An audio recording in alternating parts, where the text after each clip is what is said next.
అందరం కూడా తలలు వంచి చక్కగా ప్రార్థన చేద్దాం. ఆకాశం వైపు చేతులెత్తి ప్రార్థన చేద్దాం. ఈ బుధవారం ఈ స్త్రీల కోడికలో ప్రభువా, నాతో మాట్లాడగలిగిన దేవుడవు నీవే, నా సమస్యకు జవాబిచ్చువాడవు నీవే. మనుషుల వల్ల కాదు, రాజుల వల్ల కాదు, నాయకుల వల్ల కాదు, కానీ అయా మాట ఇచ్చి తప్పని వాడవు. నువ్వు వాగ్దానం చేసిన తర్వాత వాగ్దానం నెరవేర్చేవాడువయ్యా అని ప్రార్థన చేద్దాం. మనందరం కూడా తలలు వంచి ఆకాశం వైపు చేతులెత్తి ప్రార్థన చేద్దాం. స్తోత్రం. హల్లెలూయా, హల్లెలూయా, హల్లెలూయా, హల్లెలూయా. ప్రార్థన చేద్దాం. దయచేసి ఎవరు కూడా లేచి అటు ఇటు తిరగొద్దు. ప్రాముఖ్యమైన సమయంలో మనం ఉందాం. ప్రభు మనతో మాట్లాడాలి. ఈ బుధవారం ఈ స్త్రీల కూడికలో స్తోత్రాలు ప్రభువా, నీ పాదానికి వందనాలు. స్తోత్రాలు తండ్రి. గడిచిన ఈ 3 దినాలు కూడా మమ్మల్ని మీరు క్షేమముగా కాచి కాపాడి ఈ రాత్రి 3వ దినం ఈ బుధవారం ప్రభువా నీ స్త్రీల కూడికలో అయా ఈ స్త్రీల కూడికలో మేమందరం కూడా కూడి నిన్ను ఆరాధించుటకు ఈ కృపను మాకు ఇచ్చినందుకు వందనాలు. అయ్యా పాటల్లో మీరు తోడుగా ఉన్నారు. ఇప్పటివరకు వాక్యములో ఏం మాట్లాడాలో నాకు తెలియదు ప్రభువా, మీరు మాట్లాడండి, మీరే కృప చూపండి. ఏ వాక్యం అవసరమో కూడా నీకు తెలుసు ప్రభువా. మీరే బ్లెస్ చేసి ఆశీర్వాదించమని యేసు నామములో అడిగేచున్నాము తండ్రి, ఆమేన్. హల్లెలూయా, ప్రైజ్ ది లార్డ్. వందనాలు అందరికీ ప్రభువైన యేసుక్రీస్తు నామములో. అందరూ ఒకరికొకరు వందనాలు చెప్పుకోండి, వినపడాలి. అందరికి వందనాలు. వందనాలు సంజీమా, వందనాలు. ఫిలిప్పీలు 4వ అధ్యాయంలో 19వ వచనములో ఈ రాత్రి ఫిలిప్పీలు పేజీ నెంబర్ 180 కొత్త నిబంధన గ్రంథములో ఫిలిప్పీలు 4వ అధ్యాయం 19వ వచనములో ఒక చక్కటి మాట దేవుడు మనతో మాట్లాడుతూ ఉన్నాడు. చదువు తల్లి. ఇప్పుడు కాగా దేవుడు తన ఐశ్వర్యము చొప్పున క్రీస్తు యేసునందు మహిమలో మీ ప్రతి అవసరమును తీర్చబడునుగాక. ఆమేన్. హల్లెలూయా.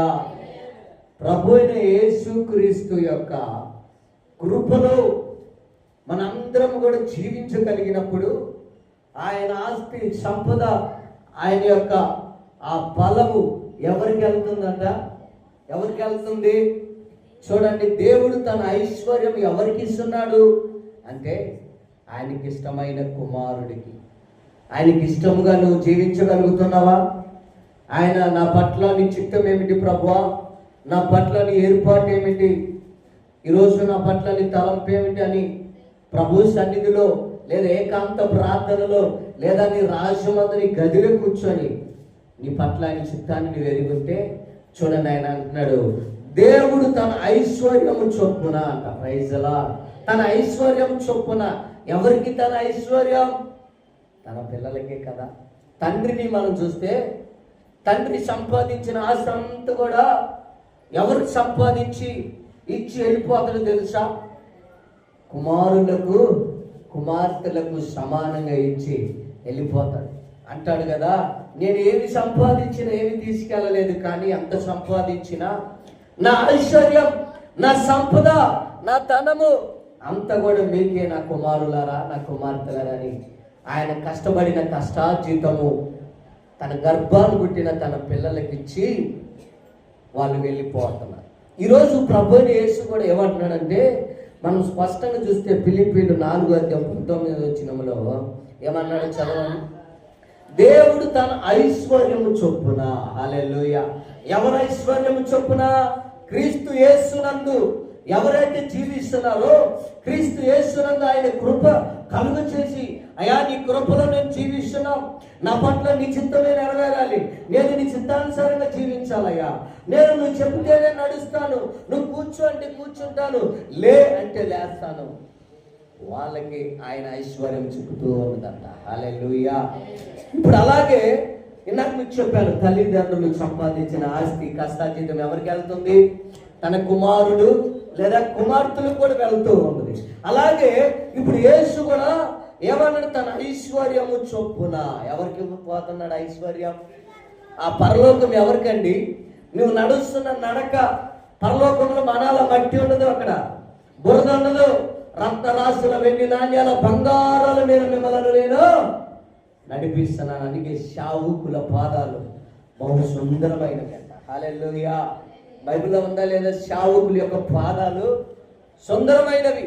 ఇప్పుడు అట్టి పాదాలు, మీరు విశ్వాసుల యొక్క పాదాలు సుందరంగా మార్చబడినప్పుడు, ఆయన రాజ్యములో, ఆయన మహిమలో మనం అడుగు పెట్టినప్పుడు, పరలోక రాజ్యములో ఆయన మన కోసం ఏర్పాటు చేయబడిన ఒక నివాసం ఉన్నది.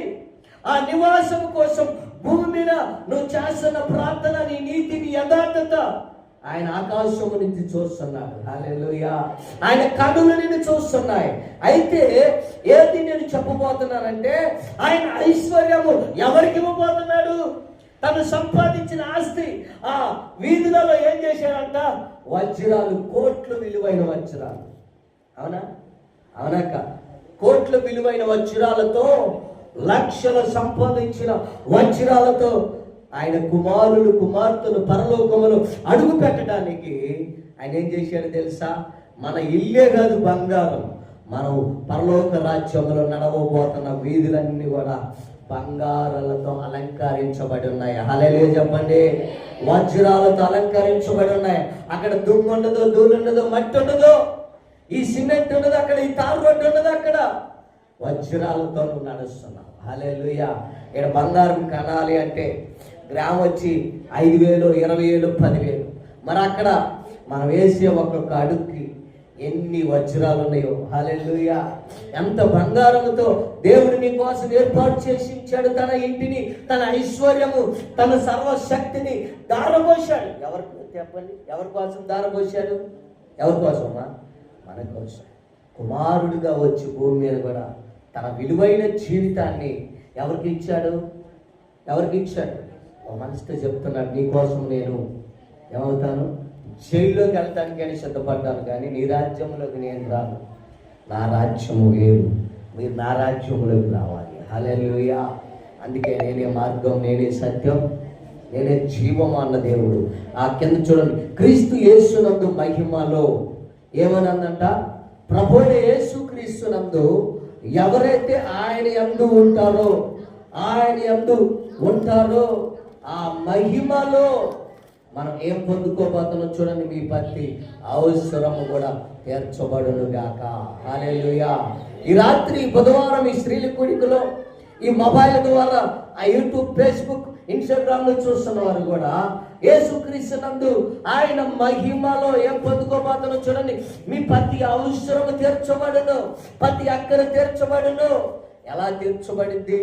ఆయన సంపద ఎలా నువ్వు పొందుకోబోతున్నావు అంటే, ఆయనను చిత్తానుసారంగా మనం జీవించాలి. Praise the lord. ఎలా జీవించాలి? తినుము, తాగుము, సుఖించుము కాదు. తాగి ఏంది విచ్చలవిడిగా జీవించి నాకు కావాలి నీ ఆస్తి అంటే ఇవ్వడం. హల్లెలూయా. ఎలా ఉండాలి? ప్రతి నిమిషం కూడా పట్టుదల కలిగి యథార్థంగా మనం జీవిస్తూ ఎలా ఉండాలి? ఆయన చిత్తాన్ని భూమి మీద ఆయన చిత్తానుసారంగా నడుచుకున్నావా లేదో?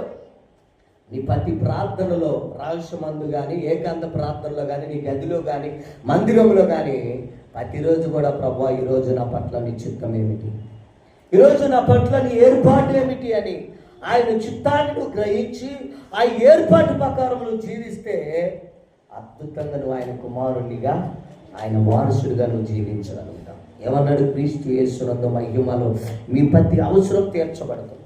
నువ్వు మందిరానికి ఏ అవసరతకు వచ్చావో సేవకుడికి చెప్పకపోవచ్చు, తెలియకపోవచ్చు, నీ పక్కన ఉన్న వాళ్ళకి చెప్పకపోవచ్చు, తెలియకపోవచ్చు, కానీ నీ మనసులో ఉన్న వేదన, నీ మనసులో ఉన్న బాధ దేవుడు చూస్తున్నాడు. హల్లెలూయా. నీ కన్నీటి ప్రార్థన, నీ ప్రార్థన దేవుడు చూస్తూ ఉన్నాడు. హల్లెలూయా. ఏం చేస్తున్నాడు? మీరు నిద్రపోయేది దేవుడు చూస్తున్నాడు, మీరు ప్రార్థన చేసేది దేవుడు చూస్తున్నాడు, సేవకుడు చెప్పే ప్రతి మాట దేవుడు కూడా వింటున్నాడు. Praise the lord. ఈ మాటలు ఎలాంటి అంటే బంగారం కన్నా విలువైన మాటలు ఇవి. హల్లెలూయా. బంగారాన్ని ఎక్కడ దాచిపెట్టుకుంటామమ్మా మనం? బీరువాల్లో, పెద్ద పెద్ద లాకర్లో సీక్రెట్ కోడ్లు పెట్టి, ఇప్పుడు కొత్తగా వచ్చిన ఈ తమ్ము సిస్టమ్ అంట. తమ్ము కన్ను పెడితేనే అవి ఓపెన్ అయింది, అందరికి ఓపెన్ అవ్వు వచ్చేసాయి. వీటికే నువ్వు అంతగా విలువైన వస్త్రాలు దాచిపెడుతుంటే విలువైన బంగారాన్ని. మరి యేసయ్య మాటలంట విలువైనవంట. హల్లెలూయా. ఈ మాటలు దొరకవు. దొరికినప్పుడు ఈ మాటలను నువ్వు ఏం చేయాలి? నీ హృదయం అనే బంగారపు పెట్టెలో దాచిపెట్టుకోవాలి. రైజలా. నీ హృదయం అనే మనసులో బంగారు వీధులు నడిపిస్తున్నప్పుడు, వజ్రాల మీద నిన్ను నడిపిస్తున్నప్పుడు, బంగారంతో నీ ఇల్లు ఏర్పాటు చేసినప్పుడు, పాడైపోయిన నీ హృదయాన్ని ఎందుకు అడిగాడు తెలుసా? కంపు కొట్టి కుళ్ళిపోతున్న నీ పాడైపోయిన నీ దేహాన్ని ఎందుకు ప్రభు అడిగాడో తెలుసా? శుభ్రం చేయడానికి. రైజలా. అవునా? మనం ఎంతోమంది మీలో ఉన్న వాళ్ళు ఇక్కడ ఆడవాళ్ళు కసు ఉడుతున్నారు చెప్పండి. అందరూ ఉడిచేవాళ్ళే గొడవలా. ఇవాళ రేపు 8-9 నెలలు వచ్చిన తర్వాత పిల్లలు కూడా కసు ఉడుతున్నారు. మన ఇంటినే మనం అలా శుభ్రం చేసుకున్నట్టే మరి పాడైపోయిన నీ హృదయాన్ని ఎవరు శుభ్రం చేయగలుగుతాడు?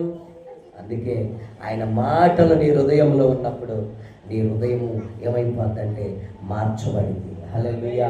ఆయన మాటలు నీ హృదయంలో ఉన్నప్పుడు నీలో వంకర స్వభావం రాదు, వంకర ఆలోచన రాదు, ఆ తలంపులు రావు. చెడు ఆలోచనలు, చెడు తలంపులు, తాగుదాం తిరుగుదాం ఈ ఆలోచనలు ఆయన మాటలు నీలో ఉంటే. ఈరోజు దేవుడి సేవకుడి ద్వారా నాదేం మాట్లాడుతున్నాడు? కొంచెం ప్రార్థన చేసుకున్నాడు, కొన్ని పాటలు పాడుకున్నాడు. ఈ ఆలోచనే అయా దేశాల కొరకు, గ్రామాల కొరకు, రాష్ట్రం ఈ ఆలోచనే ఉంటుంది. కానీ అలా వాడి కాడికి పోయి కొంచెం కూర్చొని ముచ్చట్లు పెడదాం ఈ ఆలోచన ఉండదు. ఆయన మాటలు నీ హృదయంలో ఉన్నప్పుడు, ఆయన మాటలు నీలో ఒక భారాన్ని ఇచ్చినప్పుడు ఎలా ఉంటుందో తెలుసు? ఆ భారము ఎప్పుడు కూడా ప్రార్థనాపూర్వకంగా నేను నడుపుతూ ఉంటాం. ప్రార్థనాపూర్వకంగా నేను ఎప్పుడు కూడా ఎదుగుజాల చేస్తూ ఉంటాం. రైజలా.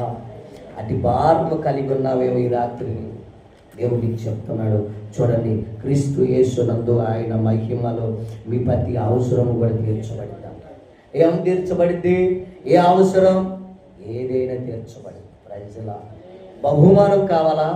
ఇల్లు కావాలా? ధనం కావాలా? బండి కావాలా? కారు కావాలా? లేకపోతే అప్పుల సమస్యలో ఉన్నావా? ఆర్థిక ఇబ్బందులో ఉన్నావా? విరికట్లో కూడుకుపోయి ఉన్నావా? ఇంకెవరు నన్ను పట్టించుకోవట్లేదు అనుకుంటున్నావా? నా బంధువులు, నా స్నేహితులు నా చెయ్యి విడిచిపెట్టాడు అనుకుంటున్నావా? అయితే దేవుడు అంటున్నాడు కదా, నీ ప్రతి అవసరము తీర్చబడుతుంది గాక. హల్లెలూయా. ఈ శబ్దవంతరం ద్వారా వింటున్నా ఈరోజు ఇక్కడ కూర్చున్న మీరు ప్రతి అవసరం యేసుక్రీస్తు నామములో తీర్చబడును గాక. ఆమేన్. హల్లెలూయా. ప్రతి అవసరము కూడా దేవుడు తీర్చబోతున్నాడు నువ్వు ఆయనతో సావాసం చేసినప్పుడు. నీ సావాసాన్ని బట్టి కూడా మన తలంపులు ఎరుగుండొచ్చు అంట. ఫలానాలతో సావాసం చేస్తే వాడు ఎలాంటి వాడు చెప్పొచ్చు, ఫలానాలతో సావాసం చేస్తే ఎలాంటి వాడు చెప్పొచ్చు అంట. అయితే దేవుడు అంటాడు కదా, నువ్వు దేవుడి బిడ్డలతో సావాసం చేసినప్పుడు నీ ఆత్మీయ జీవితం పెరుగుతూ ఉంటుందంట. తెలియనివి లోతైన మర్మాలు తెలుసుకోవచ్చు దేవుడి బిడ్డలతో సావాసం చేస్తే. రెండోది, నువ్వు దేవుడి బిడ్డలతో ఉన్నప్పుడు నువ్వు వెనకడుగు వేయవు, నువ్వు పడిపోవు ఈ లోకంలో. కారణం నీ సావాసం. నీ స్నేహితుడు నీ కోసం ప్రార్థన చేస్తాడు, నీ కోసం దేవుడు మాటలు తెలియజేస్తాడు. ఆయనకు తెలిసింది కాబట్టి నువ్వు అన్నడు పడిపోవు. అదే లోకశుద్ధి చేసావనుకో. కారణం ఈరోజు చాలా మంది పడిపోవటానికి, ఇక్కడ కూకున్న వాళ్ళు కానీ ఇక్కడ కూకున్న వాళ్ళు కానీ పడిపోవటానికి కారణం ఏంటంటే మన స్నేహాన్ని బట్టి, మన యొక్క నడవడిని బట్టి పడిపోతాం. అందుకే అన్నాడు, నువ్వే సమస్యతో నా మందిరంలో అడిగి పెట్టావో నాకు తెలుసు. మన హృదయాన్ని ఎరిగిన దేవుడు, అంతరంగం ఎరిగిన పురుషుడు ఆయన, సమస్తాన్ని ఎరిగిన దేవుడు. నీ ప్రతి అవసరం కూడా యేసుక్రీస్తునందు నెరవేర్చబడుతుంది. భారము కలిగి నువ్వు ప్రార్థించినప్పుడు, నువ్వు గోచాడినప్పుడు, పెనుగులాడినప్పుడు నెరవేర్చబడుతుంది. చూడండి, ఎబ్రీ 6వ అధ్యాయంలో 14 వచ్చిన ఒక మాట చదువుకుందాం. చక్కగా చదువుకుందామా? చూడు ఏమనుంది?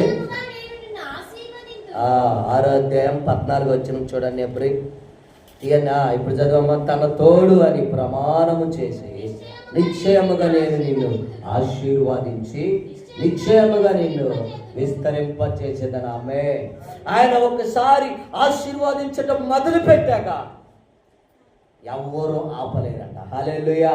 దెయ్యాలు ఆపలేవు, రోగాలు ఆపలేవు, మనుషులు ఆపలేరు, ప్రజలు ఆపలేరు. నీ చుట్టుపక్కల వాళ్ళు ఆపలేరు ఆ దీవెన. ఎసరు పట్ట గుళ్ళు పట్ట ఆపలేరు. ఎప్పుడైతే మందసము ఒబేదేవి ఇంట్లో ఉన్నదో ఆశీర్వదించడం మొదలు పెట్టాడు. Praise the lord. రాజు సైతం ఆశ్చర్యపోయారు. రే, ఒకప్పుడు పేదవాడు ఈరోజు ఎలా దీవించబడ్డాడంట. అయ్యా, మందసము తన ఇంటిలో ఉన్నప్పుడు దీవించటం మొదలు పెట్టారంట. Praise the Lord. హల్లెలూయా. ఈరోజు వాక్యం నీ ఇంట్లో ఉందా? ఈరోజు హృదయంలో వాక్యం ఉందా? నీ హృదయమనే వాక్యము కక్కముగా మార్చబడితే శత్రువుల్ని శాతాలను తరువు కొట్టి, రోగాలను తరువు కొట్టి నువ్వు దీవించబడతావు. Praise the Lord. హల్లెలూయా. ఏమంటున్నాడు? ఆయన ప్రమాణం చేసి నిశ్చయముగా నేను నిన్ను ఆశీర్వదిస్తాను. ఆయన ఆశీర్వదించడం మొదలు పెట్టాక ఏ దెయ్యాలు కూడా ఆపలేవు. ఆపుతాయా? ఆపుతాయా? ఏ శక్తులు కూడా ఆపలేవు. ఏ మనుషుడు, ఏ నరుడు కూడా ఆపలేడు ఆయన ఆశీర్వాదాన్ని. Praise the Lord. హల్లెలూయా. అంటే దీవెనను కలిగి ఉండాలంటే మనుషులు కాదు మాట ఇచ్చి తప్పేవాళ్ళు, మనుషులు కాదు వాగ్దానం చేసి తప్పేవాళ్ళు. ఈరోజు మనుషులు ఎలాంటి వాళ్ళంటే మాట ఇచ్చి తప్పుతాడు. అవునా? నీకు నేను తోడంట కానీ అంటాడు, తగాదలో తలగా భావన వెనక్కిపోయాడు. అవునా? కానీ నీకెందుకు నేను ఉన్నాను అంటాడు, ముందుకు పెట్టి నిన్ను అడ్డం పెట్టేది వెనక తప్పించుకుంటారు. అలాంటి వాళ్ళు మనుషులు. కానీ యేసయ్య అంటున్నాడు, నేను నీకు మాట ఇస్తున్నాను అబ్రహాం, నేను నీకు మాట ఇస్తున్నాను యోబు, నేను నీకు మాట ఇస్తాను సాంసోన్, నేను నీకు మాట ఇస్తున్నాను. ఎవరికి మాట ఇచ్చాడు? సాంసోన్ కూడా ఇచ్చాడు. ఢిల్లీలోని కలవక ముందు సాంసోన్ బలాన్ని ఆపగలిగారా? 1000 మంది ఆపగలిగారా? ఆపలేదు. హల్లెలూయా. అలా ఉంటుంది ఆయన ఆశీర్వాదం. ఎవరు కూడా ఆపలేదు. Praise the lord. ఏబుని సాతాను పోయి పరీక్షించింది, ఒత్తిడి చేసింది, రాచపుండు పుట్టించింది. కానీ ఆశీర్వాదం ఆపిందా సాతాను? ఆపలేకపోయింది. అబ్రహాముని ఆపిందా సాతాను? ఆపలేకపోయింది ఆయన ఆశీర్వాదం. ఆయన ఆశీర్వాదించటం మొదలు పెట్టాక ఏ నరుడు, ఏ సాతాను కూడా ఆపలేరు. అలాంటి ఆశీర్వాదం ఈ రాత్రి మీరు పొందుకును గాక. ఆమేన్. అలాంటి దీవెన ఈ రాత్రి మీరు పొందుకును గాక. ఏమన్నాడు? నిశ్చయముగా నేను నిన్ను విస్తరింప చేస్తాను. ఆమేన్ చెప్పండి. హల్లెలూయా. హల్లెలూయా. ఈరోజు చాలా మంది శావని ఆపాలని చూస్తున్నారు కానీ ఎవరి వల్ల కాదులా. Praise the lord. ఈరోజు చాలా మంది, అవునా, నిశ్చయముగా నిన్ను ఆశీర్వాదింప చేస్తున్నదే. ఈరోజు చాలా మంది ఆ యొక్క శావనిగా